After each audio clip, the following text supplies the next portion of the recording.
To start off, Outdoors Queensland respectfully acknowledges the traditional owners of the lands where we gather right across the state and across the country.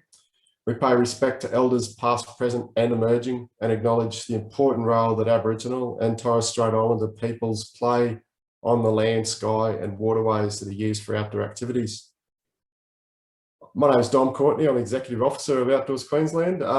I'm standing in Brisbane on Meanjin on Acara country.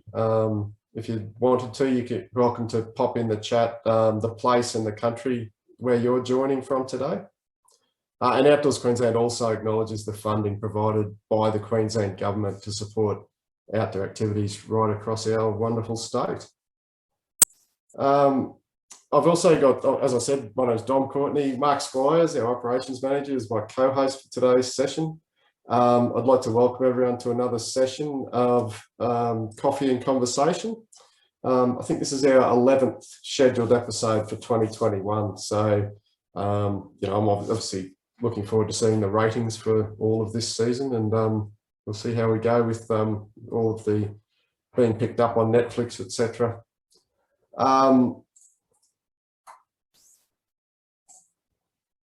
Just got the agenda up there, feature-packed show again today. Quite a few things on there, but I'd also like to just say if anyone has any other topics you'd like to add, please either pop it in the chat or put your hand up at the appropriate time, and yeah, we can add other things. If anyone has other topics to add into future episodes of Coffee and Conversation, feel free to contact Mark or me and just let us know. Yeah, trying to make this as interactive and as responsive to the needs of the outdoor sector as we can. So yeah, so we'll keep on moving. Firstly, Outdoors Queensland Awards. There's a lot of information on our website. A big thank you to Mark for the work that he does every year on the Outdoors Queensland Awards, but it's all about recognising excellence in the outdoor community, celebrating individuals, organisations, programs, events and activities that are successful in improving outcomes for participants, clients and our communities. So really would encourage you, nominations are opening very soon. So have a think about nominating. You don't have to be a member of Outdoors Queensland to nominate. And you can nominate yourself or your organisation, and you can nominate others. So, and you can make multiple nominations if you like to. So Mark's just shared the link to the awards page on our website, and yeah, there'll be plenty more information there. So the board's decided only this week that we are going to do an online version of the presentation again this year. So we're looking at considered doing a dinner and an online presentation, but just with still the ongoing uncertainty regarding COVID and based on the success of last year's event, the board has decided that we'll do an online version this year, and we'll hope to build on what we did last year and see how we can make that better. So if anyone who did join us last year or didn't, if you've got feedback on why you didn't, or if you joined us and you think there's extra things we could do, more than happy to hear feedback on that one as well. So let us know. And if you have an idea of a wonderful speaker, Mark and I already have a few ideas that we're keeping under our hats, but if you've got an idea for a wonderful speaker who you think might want to join us, we'd love to hear that as well. So moving right along. Outdoor Council of Australia National Summit. So this was held last week on the 25th, 26th of May. Which scares me because that reminds me that it's now June. But so I'm the president of the Outdoor Council of Australia, but there's also basically all the different organisations across the country who are board members invited people to join us. So we had quite a few people join that summit. Amazing expertise in the room, focusing on improvements to the outdoor sector and what we can do to improve things there.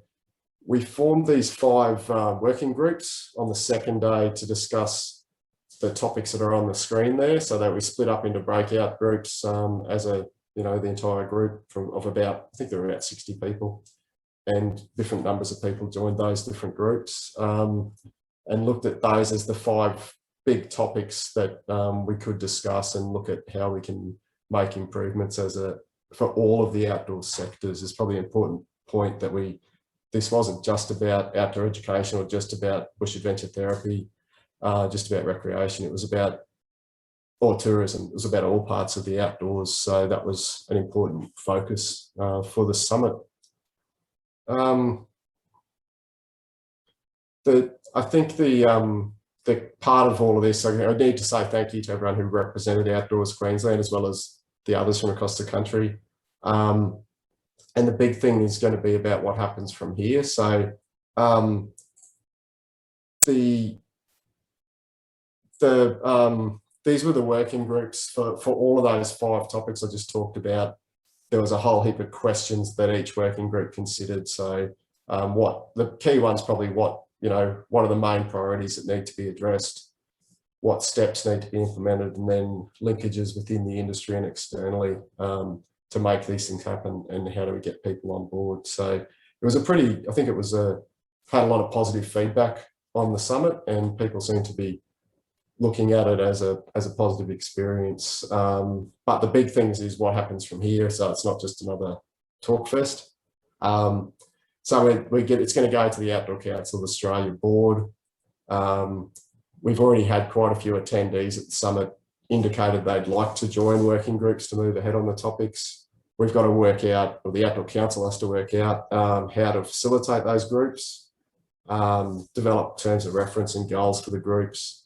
And then also there'll be opportunities, we're planning to have opportunities for working groups to then co-opt others who didn't attend the summit into the groups. So if a particular working group identifies that there are certain skills that they don't have and they'd like to have, that will be an opportunity to bring other people into those working groups to work on those 5 topics, assuming we form up all 5 of those working groups in the future. So I think one thing that we've heard loud and clear is probably need to have better communications from the OCA to the industry more broadly. So that's certainly an area we need to look at as well. So obviously these sort of forums, but also just some stuff coming out on the OCA website and through the social media channel.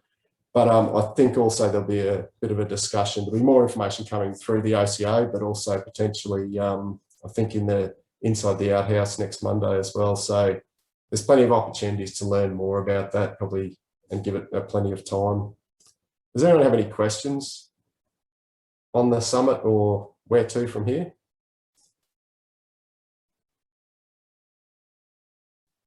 Any comments of anyone on the call who did join it that wanted to make any comments on the summit? What have I missed? No? Okay.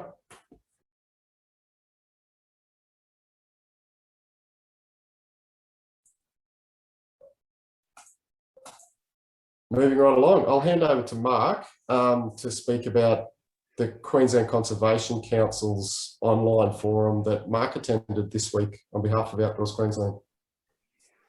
Yeah, sure. Thanks, Don. So on Tuesday night, I attended an hour-long forum with the Minister of the Environment, Megan Scanlon, and she addressed 3 key question areas presented by the Queensland Council and 3 different folks focusing on these different areas. So she answered questions on climate action, waste, and sort of nature protection. And she did a good job. I mean, she was a positive experience for everybody who attended, I think. And whilst she made a number of promises, clearly she was somewhat tied by the fact that she has to run. She is not the government, and she needs to deal with other departments as well. However, what she did sort of promise, or in summary on the screen right now.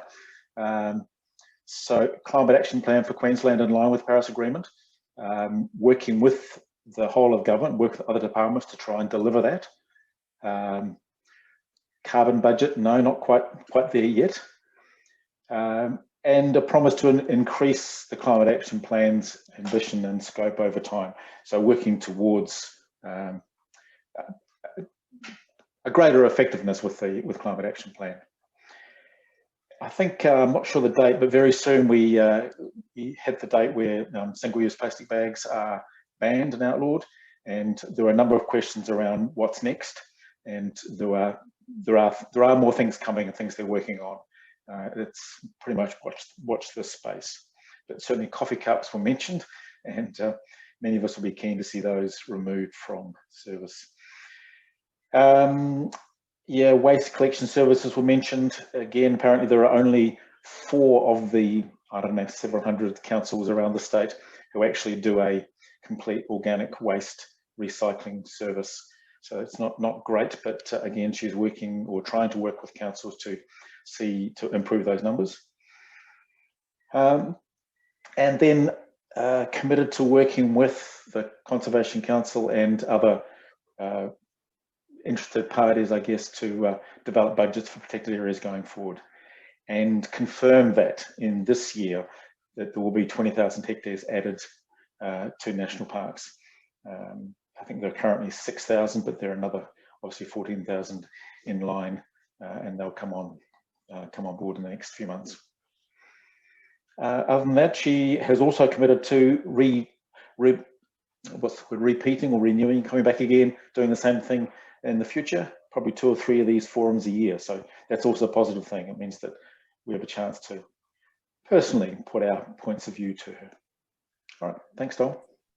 Thanks, Mark, and thanks for representing Outdoors Queensland at that one. And I think maybe it's an opportunity, if we can, for us to join some of those sessions and make sure that it's understood that outdoor activities, outdoor operators, outdoor organisations are not the enemy of conservation, that we're an important part of it. So I think there's a real opportunity for us to be involved in opportunities like that and put our shoulder behind the work that the Queensland Conservation Council is doing too, and they might do the same for us in return. So I think there's... I think going forward, there could be an opportunity for us to actually be one of the questioners, asking the right questions. Yeah, that does help to put recreation right up there. Yep. Excellent. Thanks, Mark. Does anyone have any questions for Mark about that forum?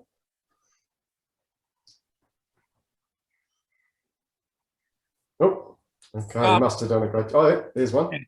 Yeah, just that I had a recent meeting with the Department of Environment because Megan Scanlon was busy doing other things, and spoke with a senior policy advisor and got some ideas thrown her way as well about things like maybe converting the rail trails in Queensland to conservation parks, so that Queensland Parks and Wildlife are better at visitor management than TMR and that sort of thing. So yeah. And what was the response to that suggestion? It was a good response because it also means that the national park estate gets increased dramatically just by doing it. Yeah, as long as that's not their 20,000 hectares, Gavin, that would be my, a very long, narrow 20,000 hectares. And I think too that probably TMR's got more money for managing these things than parks do at the moment too, which is just another one of those little issues to consider. Yeah. Thanks, Gavin. Thanks, Gavin. Yeah. I just saw Laurie's joined us too from Outdoors New South Wales ACT. We've sort of already ripped through the ACA Summit, but yeah, if anyone has any questions for Laurie, we might circle back to that one at the end if we've got some time, if you're happy to stick with us, Laurie. Absolutely. Apologies for the delay. Mine went over a little bit. No worries. Yeah. All right. Moving right along. Active Queenslanders forums. So there's more of these forums coming up, which is all about the workforce development and organisational development for sport, recreation and fitness, but importantly, recreation.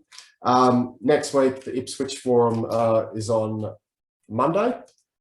We've got 7th of June. I think that's Monday. It's definitely on Monday. If I've got 7th of June wrong, I know it is because I'm going to it. And there's also more coming up. You see the list there on your screen. So I'll go to some of them personally. Others I'm going to Zoom in for them.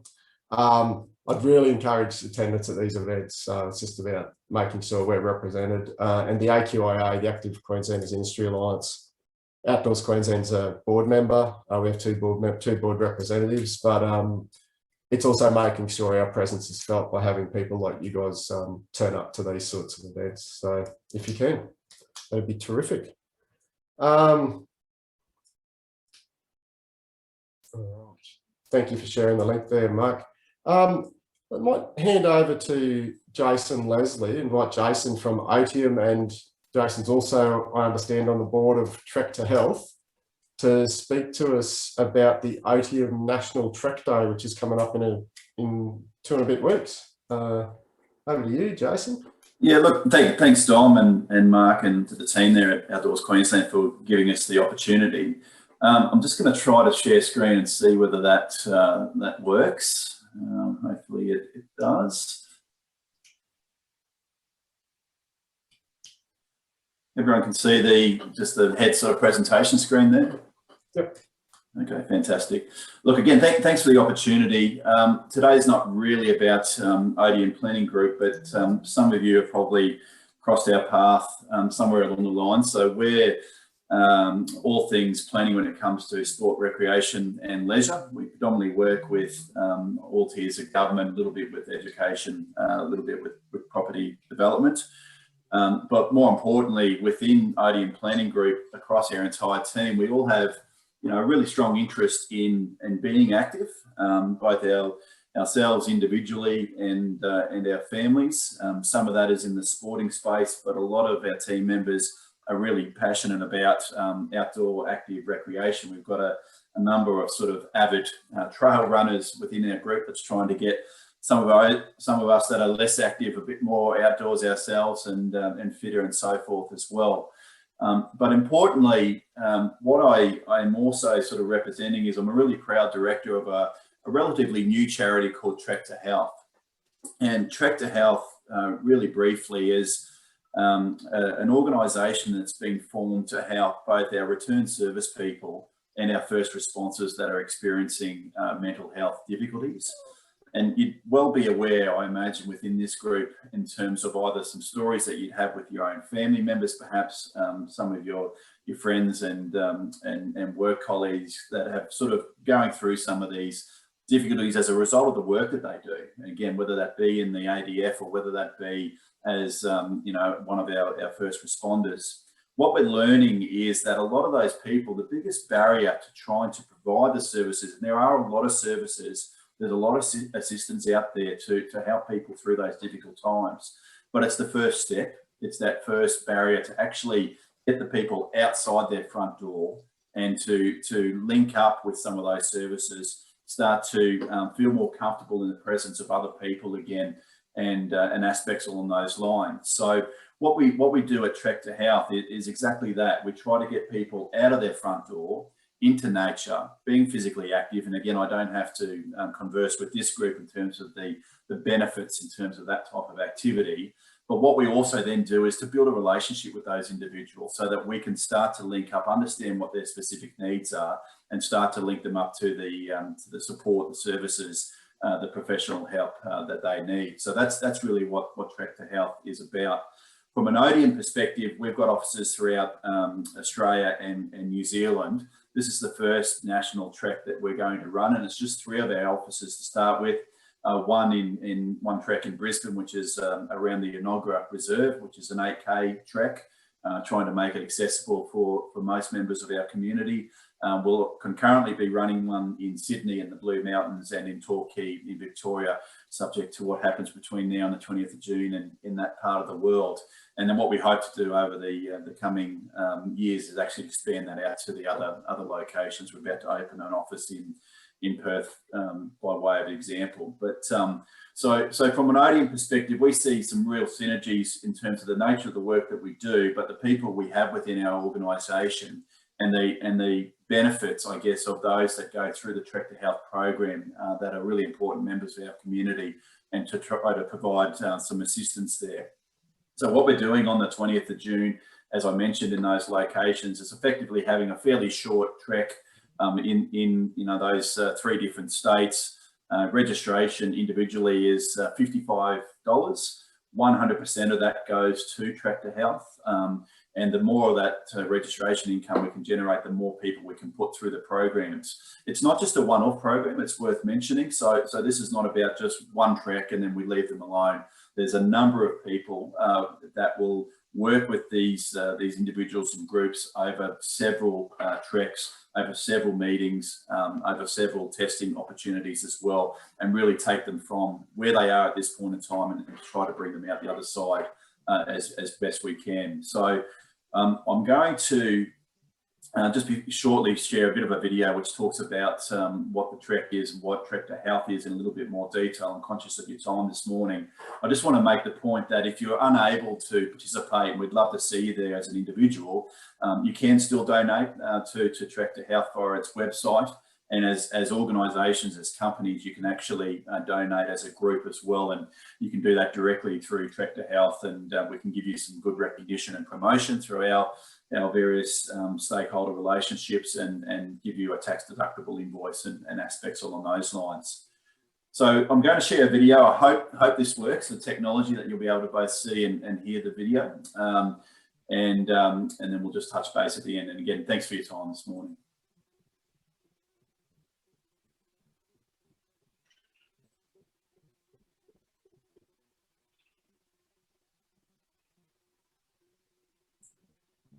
Nothing yet, Jason, at my end, at least. Sorry, did you say you weren't getting that as yet?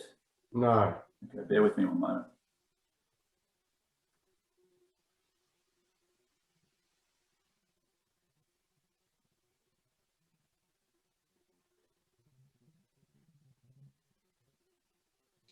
Anything coming through as yet? No. Do you want us to just share? Oh, it probably won't work if it's a Google link. We can share the video later on if you want us to. If you wanted to send it to me, Jason, I'll make sure people get it in the post forum email I send out. Yeah, look, I appreciate that. As I say, it just goes into a little bit more detail for those that may have an interest in terms of what Trek to Health is. Hopefully I've done a reasonable job just in terms of letting you know what we're trying to achieve, the people we're working with, and some of the benefits. There is minimal administrative costs. We're supported by a whole range of volunteers in terms of providing these services. They're qualified people, they're experienced people, but we all have a common cause of trying to help those important members of our community going through some difficulties. So look, again, Dom and Mark and the team there, thanks for your time this morning. I appreciate the opportunity to share it.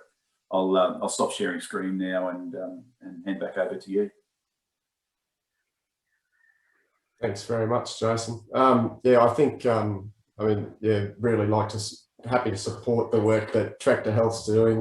We are putting in an outdoors Queensland team, so that's sort of it'll be interesting to see how we go with that. I met with Bruce, the CEO there at Trek to Health on Wednesday, and he did tell me about how he finds it interesting that not everyone has done a lot of training before they turn up. And I was thinking, hang on, you told us it was only 8 Ks. So anyway, it's around a Nonga Reservoir. He did make it clear there are some hills, but I'm looking forward to it. And yeah, he's been really good to deal with him and look at putting this together. So thank you for joining us today to give us a bit more of outline of what Trek to Health does, and yeah, looking forward to the walk, but also looking forward to further opportunities. Particularly, it's an important topic as far as the mental health of first responders and also returned service people. So yeah, really, I think it's a great thing and pleased to support it. I'm hoping my screen's back working again now, so let me know if it's not, please. But it's all good, Dom. Yeah, all good, terrific. All right, I just need to find my little controls again.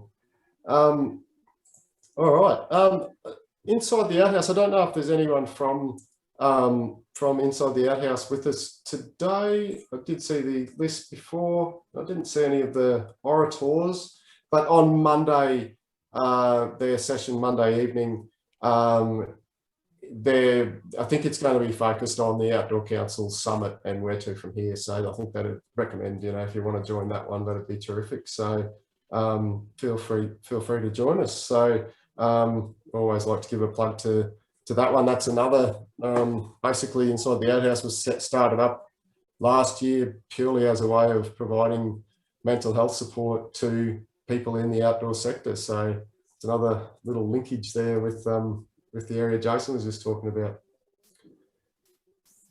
Next on our agenda, it's a little bit fuzzy, Matthew, but I'd just like to invite Matthew Townsend from Nature Freedom to speak to the group for a few minutes. Matthew's seeking a bit of support from the outdoor sector, so I might hand over to you, Matthew. Welcome, and yeah, if you'd like to let us know. Yeah, sure. I have a couple of slides up. Okay, You're a co-host there, Matthew, so you can share your screen. Yeah.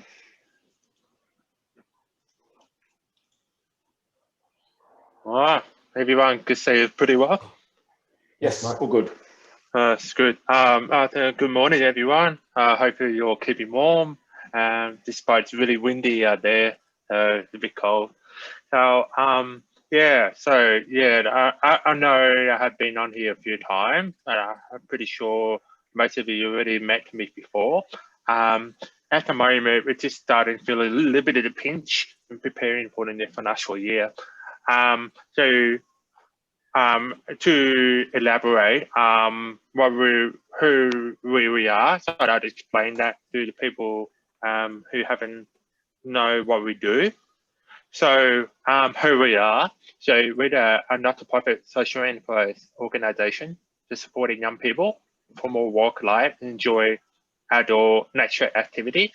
So their values align with the inclusion and focus on social impact, and include the accessibility that promotes inclusion in the space.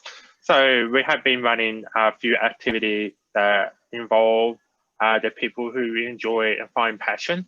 So we have inclusive paddling with kayaking, canoeing, we did bushwalking, we have done lots of environmental craft, nature workshop, some building craft activity based on nature, like weed weaving, nature journaling, and all that sort of stuff. So it's based on my personal journey, where I felt often excluded from the groups that I grew up with because I have a disability. So I face a lot of prejudice because of that. So I'm trying to maintain my passion. All right, so it's just quickly to give you 3 points what we're asking for. I've been working very, very hard to get the opportunity to happen. So first 3 things are that the community lead space, so to run the activity, the community transport partnership that help people who have no transport access to come along to the event. And also we're very active seeking volunteer interns, students who want to gain experience in the space of inclusion and benefit connecting with nature. The first one, we're kind of desperate to look for a community-led space in a very small space because we've got a couple of programs that will be involved in volunteer. We don't have a physical location. So you see, I'm working at home. I can't run volunteer at home. It doesn't work that way. And I can't keep relying on hiring community utility that not really makes sense for these people because they often get booked in the wrong time with the date we organize. So, and also it's easy for physical location with people come along and see us and meet us in person rather than being online. So that's another challenge. So we're really, really looking for the places around Brisbane region, and coming from anywhere in Greater Brisbane, but we're based in the east side of Brisbane. But we're looking to fill in the gap of where the community, we're looking at not just about disability or young people services, but also an environmental and outdoor aspect side of the activity that offer, you know, like market area and stuff. So and accessibility, public transport would probably need to consider. So yeah, so we're just trying to grow, and we can't grow without a space. Otherwise, we're stuck in the same place been working from home, nothing having really physical. Jen, sorry, Matthew, to interrupt you. Jason Leslie here again. If I could just jump in. Dom, if it would be okay with you, I'd be happy for you to share my contact details with Matthew.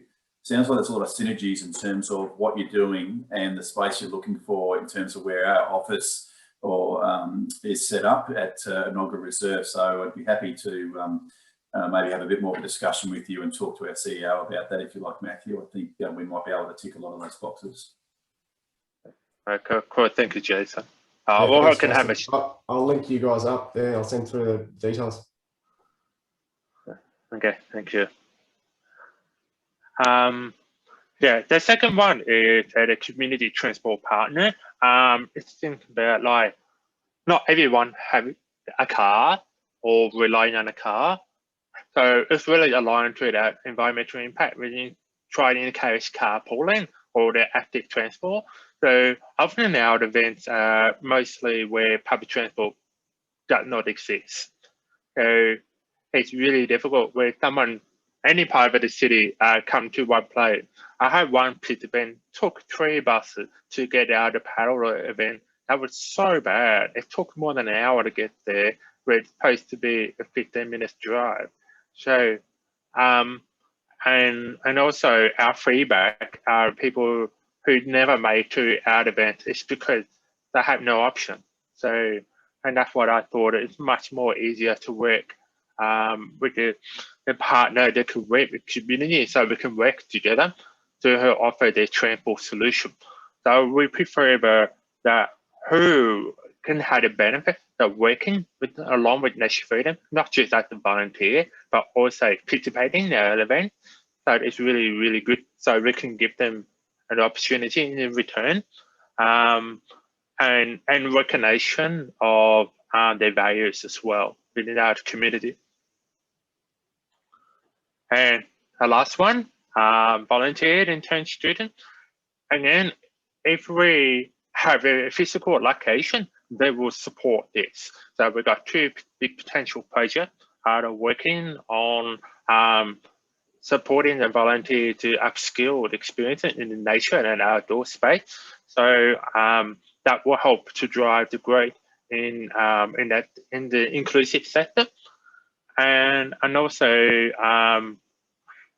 my experience and running in the market store, the Greenhouse Fair on the other day, we felt really short-staffed because it's so overwhelming, you know, and it's just so many people coming out of the store. We had like 8 kids coming out of craft table we had. I was like, there's only 2 of us at the store, and I'm managing like 3 people at the table and inquiries and stuff at the same time. And I felt that we kind of like want to expand that promotion and inclusion at the same time, where the volunteer would like to be a part of that culture and that really promoting active outdoors lifestyle as well.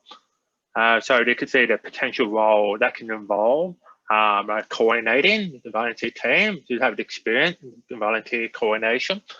It could be an ambassador, it can be a brand to promoting inclusion, or who enjoy share passion with nature.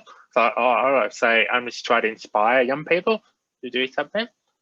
Nature Buddy is the one part of the volunteer program where you can partner up with somebody who doing, let's say, one workshop, and you might assist them. It's not like a support worker, it's more like a mentor in some sort of way that they can feel they can build conduit, the communication, or that on the activity or something like that, and facilitating skills. So that the workshop I already mentioned before.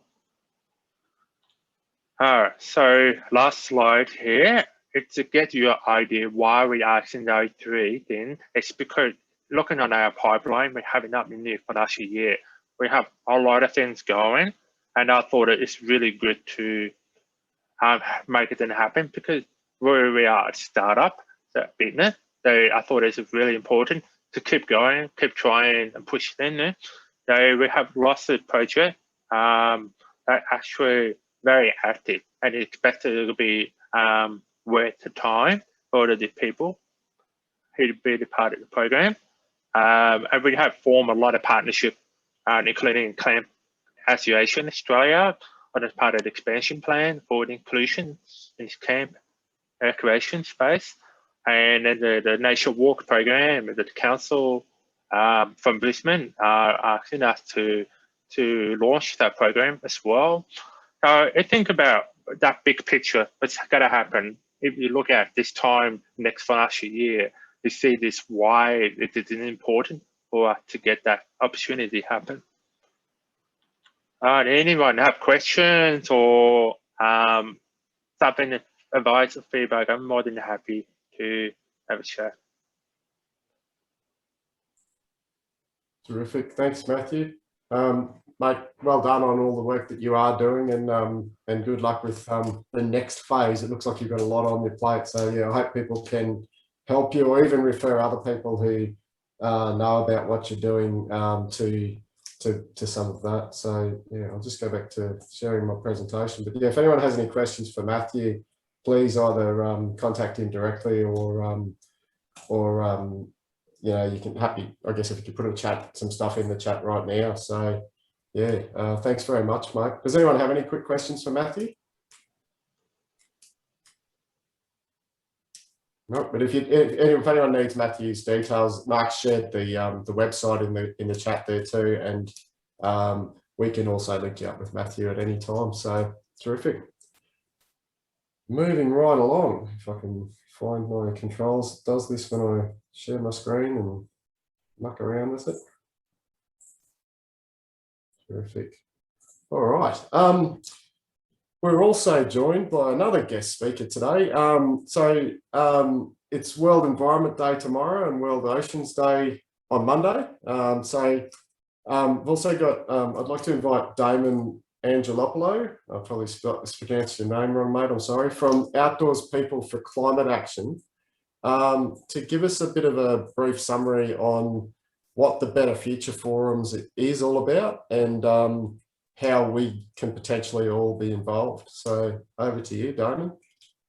Thanks for that, Dom. And yeah, you nailed my name, got that bang on. So well done with that. But yeah, thank you for having me on here. And Mark, thanks for that great summary of the Queensland Conservation Council Forum. That was really good to hear about that and hear about your involvement with it. So for those of you I haven't met here, my name's Damon, and yeah, I'm from a group called Outdoors People for Climate Action. So we're an Australian-wide group with the mission of protecting the outdoors in the face of climate change by driving action within the outdoor community. So yeah, just going to talk a little bit about this event, which is hosted by Better Futures Australia, and it's a really good opportunity for outdoor businesses and us as the outdoor community in Australia to get involved and engaged with the climate movement. So the event is the Better Futures Forum, and it's intended to showcase climate action leadership from diverse voices from all around Australia. And it's probably one of the better opportunities this year to engage with decision makers and to interact with the people and businesses from all different backgrounds and all different sectors who are leading the way in addressing climate change. It'll also be a great way to discover and share the actions that are underway and for us to plan and work together on how we can create a better future for all of us and work towards achieving the Paris Agreement goals that we have set out. So yeah, we'd love to see the outdoor community and the outdoor sectors take part, and we've already had some really good interest from across the sectors. But yeah, it's on the 17th to the 19th of August, so 3 days, but they're not full days, and it's all run online. The early bird tickets are available at the moment, and it's really not that expensive, so it's worth having a look at it. And I've just put the link to it in the chat, so you can register through there, and there's also a description on that website of what the rough plan at the moment for the 3 days will look like. So that might give you a bit of a better sense as to what it'll actually be and what'll be involved. It's Outdoors People for Climate Action. We're working with Better Futures Australia to get more outdoor representatives involved. And I've also put my email in that chat there. So if you do go, or if you have someone from your business that's going, please let me know. And that's just going to help us better understand our sector's engagement and help us to work better with Better Futures Australia for the event.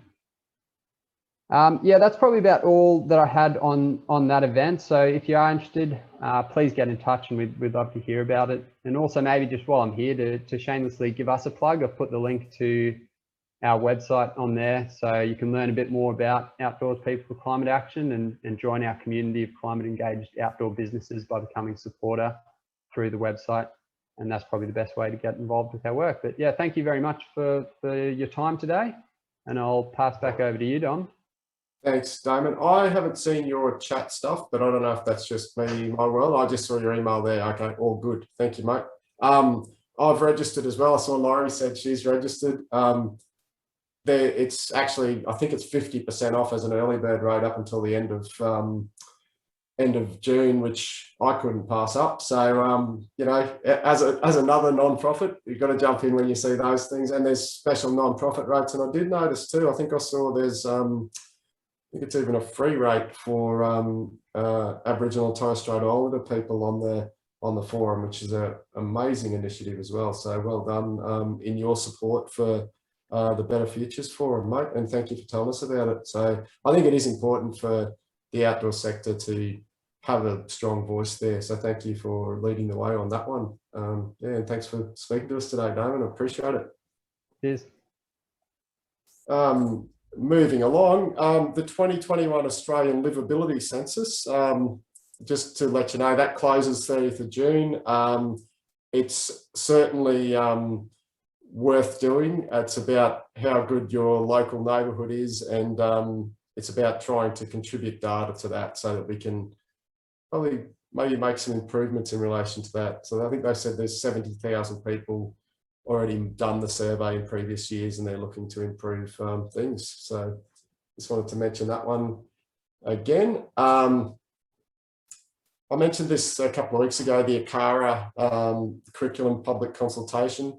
Yeah, just wanted to flag that as well, that is out there. I think it's very worthwhile to get submissions into there, complete their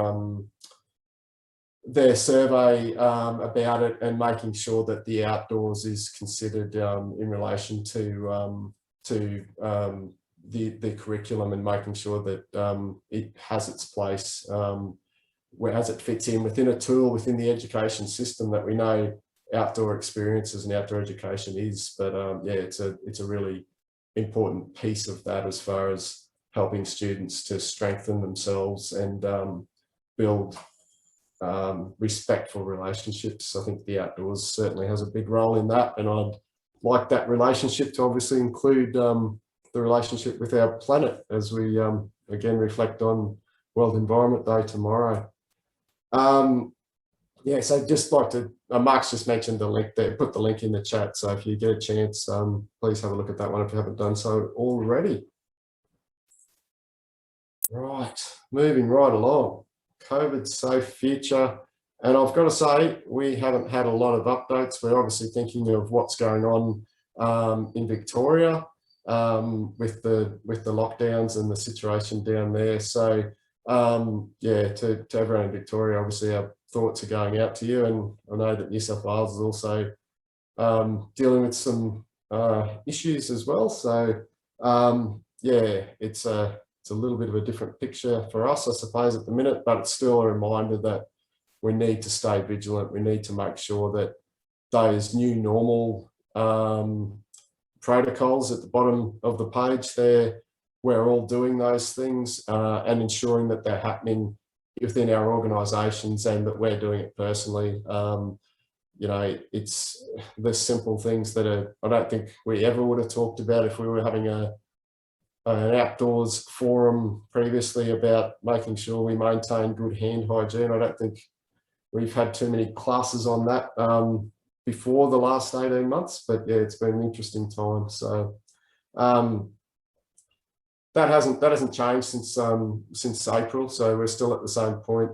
Still need to check those hotspots and that sort of thing on the government websites, but so that's an important thing, particularly for visitors coming to your venues or to your activities. The Outdoor Recreation Activity Providers COVID Safe Plan, it's no longer required to be followed. They the government has updated that return to play guide, and yeah, so that's been done.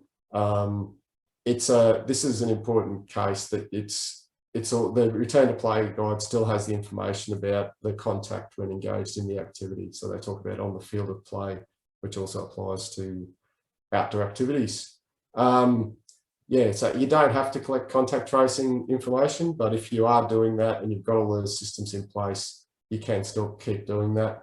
But just be aware, if you're doing that for contact tracing reasons, you can't use that information for marketing. So if you're collecting information from attendees and you're going to use it for marketing, etc., make sure they know that you can't just say I'm collecting it for COVID and then use it for marketing. So you have to be clear about the purpose for which you're collecting that information. I just wanted to, just a reminder on that one, because I think there's a little bit of confusion out there on that. Yeah, but the big key thing is still, make sure we're promoting physical distancing, the hand and respiratory hygiene, the cleaning and disinfection of frequently touched surfaces and particularly equipment, and also just making sure people understand what's expected of them and what measures you have in place from that. The outdoor education providers plan, no updates since version 18 was approved. I didn't check it this morning. I don't know if they've sneaked an update in overnight, but I checked it yesterday. So no, they haven't. They haven't. You checked it this morning, mate. Thank you. Yep. Okay.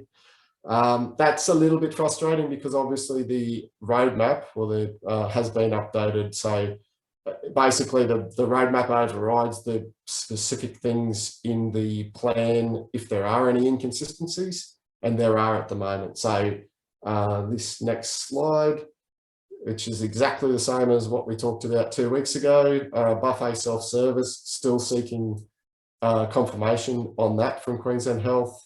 And the other one is also about, literally in the plan, it says, if anyone's been overseas in the last 14 days, you can't let them into your venue, but Queensland Health's public directions exclude people who've been in New Zealand from that situation. So it's my understanding that the overriding, the safe, sorry, I'm sort of getting ahead of myself. That's the next slide. But yeah, so this one, the overseas travel, there's safe travel zone countries is how Queensland Health has designated. And the total list of safe travel zone countries is New Zealand. So yeah, so that overrides what's in the plan. And we just wanted to, I've actually asked them if they can change it to have travelled to overseas in the previous 14 days other than to a designated safe travel zone country. But I haven't got an answer yet on that, which I imagine it's just a matter of process for them, which seems to take a while, unfortunately. Any questions, queries, comments? Sorry, I've ripped through that pretty quickly, but realistically, it's sort of a replay of 2 weeks ago. I'm sorry. Has there been any dialogue in the last 2 weeks? There's been nagging from me, mate. Yeah. Yeah. So it's one-sided.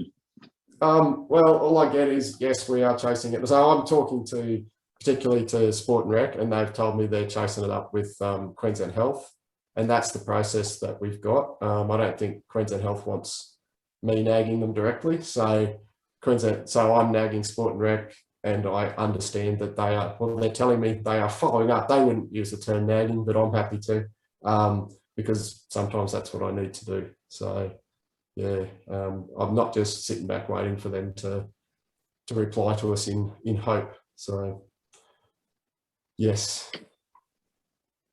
Any other queries, questions, observations? All right. I have a poll that I set up, and I don't know if I can launch that, but Mark, you might be able to. Actually, I think I can. Let's see what happens if I launch that. Is that up on your screen? It's a quick poll with about what have we got? 5 questions. We are also going to, seek the views of other people. But if you'd like to fill those out, this poll out, I would really appreciate that. So I guess what I'm trying to do is make sure that, the amount of time and effort that we put into these sessions is actually valuable to everyone.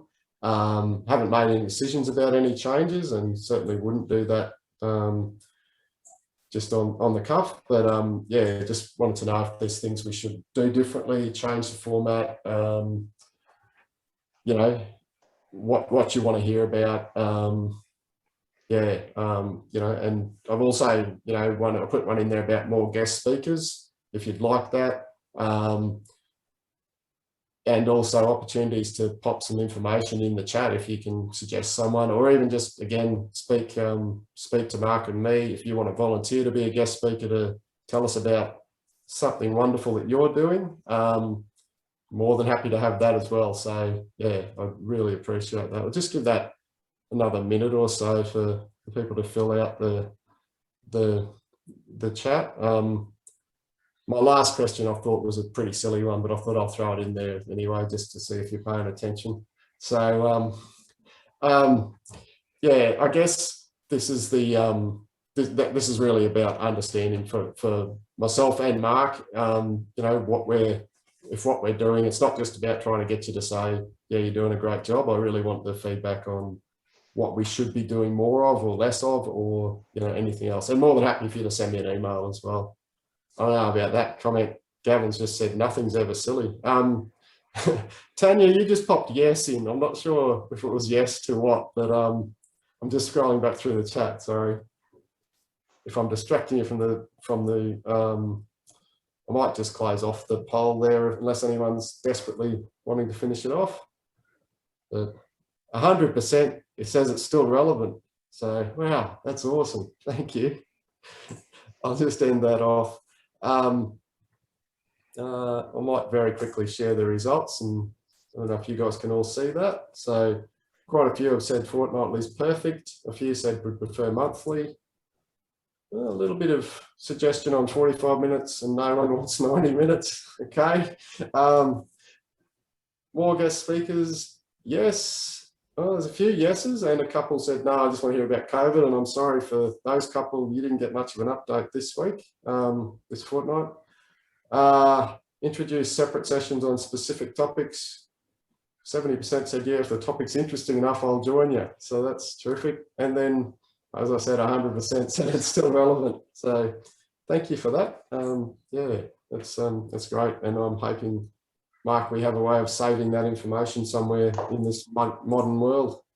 Yeah, I think you're back to seeing my little crosshairs, I think. Yes? No?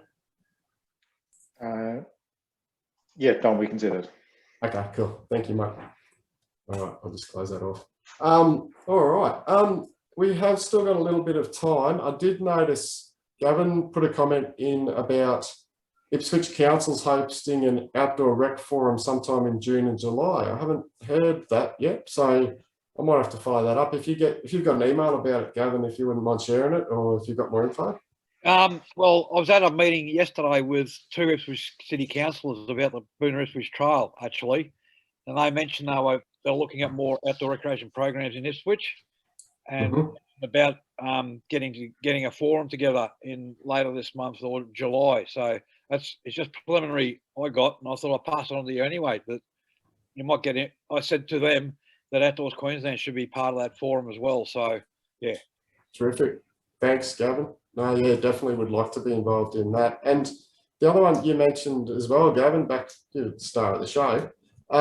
You mentioned the idea, which is very relevant to Laurie as well, about bushwalking Queensland and bushwalking New South Wales, looking at creating, or in the process of creating, an iconic walking trail from Sydney to Brisbane via the Gondwana Forest, which that's a fair distance, Gavin, to go for a little short bushwalk. But do you want to say any more about that one now? Yeah, I can say that it was initially formed after the idea came about after the Gondwana Festival with Mount Barney Lodge and Lamington with O'Reilly's and Benabara hosting activities and do with the Gondwana. And the idea came that we should actually try and link more Gondwana forests in Australia. And then I found out that the New South Wales National Parks built the trail from Sydney Circular Quay through to Newcastle, the Great North Walk. And there's also the Tops to Mile Trail, which runs from Newcastle to Barrington Tops, which is the southern Gondwana forest. So I just then got out a bit of, played with a bit of Google Earth and that, and found out that actually I can actually get away through all the Gondwana forests, or most of them, between Barrington Tops all the way through to Queensland. And so I threw it at Bushwick, New South Wales, and they're keen for it. And it'll be about 1,300 kilometres, which at this stage, looking at all the trails around the world now going into place, that it's going to be one of those ones that fit the world stage. Unbelievable, Darren. That's awesome. Yeah, that sounds really good. Maybe in a future session, if you wanted to, we could even have you show us a map or something and show us how it's all going to potentially could work. Or if you wanted to do that, I'd be happy to have you join us to have a chat about that. Yeah, I'm actually planning on sign up for it, certainly. For one, so. Yeah, wow, that's amazing. I just saw in the chat too, Laurie's just popped in there. Don't forget early bird rates for NOEC. Maybe Laurie, if you wanted to, maybe join us in a fortnight's time or something and speak about NOEC, because they close at the end of the month, the early bird tickets, and the conference is in the Blue Mountains end of September, early October. So yeah, that'd be great. And yeah, early bird is on now. Do you want to have a quick chat about that now, Laurie, if you'd like to? Yeah, thanks, Dom. Literally, it's 3 days and well, 2.5 days and an activity day. If you haven't been before, it is the conference where educators, retailers, activity providers all get together, and we've got some really innovative talks happening. Obviously, in the light of what we've been through in the last 18 months, it's very fitting that we changed to reflect a lot of that. So we've got some great keynote speakers, yeah, have a look at the website. The program's up there now, but if you've got any questions, shoot them through. But I can give you a full presentation if you like, Dom, in 2 weeks. That'd be great. That'll be a reminder on the 18th to you know, get out your last minute ticket buying and get in before the early bird rate finishes. But yeah, I'm looking forward to it, and well done to you on all the work that you've put into, and Outdoors New South Wales and ACT put into making that happen. So you know, it's a terrific conference, the Outdoor Education Conference. So yeah, it's a good opportunity. So yeah, absolutely. Tanya, the backup plan is New South Wales doesn't close its borders, so you're fine. We can't get home. You can't get here. Or you can't get home. But, we value getting back to Queensland. Yeah, exactly. Look, we've got postponement plans of potential if there is a breakout like we've had in Victoria just recently, but we're hoping we don't have to instigate that plan. But yeah, if there are obviously COVID related cancellations will certainly be considered in the cancellation. Awesome, thank you very much, Laurie. We literally have 1 minute left. Does anyone else have any other questions or comments, other topics? No? Looks like we're going to finish a little bit early. So Mark will send out some information. Thank you very much, everyone, for joining us. But Mark will send out a round of information for attendees about all the stuff we covered today. There's a fair bit in our agenda, obviously, and I do thank you all for joining us. So until next time, I hope I listened to, I think I mentioned this a while back, I listened to a podcast where the presenter says at the end of his podcast, look after yourselves and someone else if you can. So I'll leave it on that, and maybe I should add, and the earth if you can. So it's World Environment Day tomorrow. So yeah, look after yourselves and someone else and the earth. So on that one, thanks a lot for joining us, and I'll see you all soon.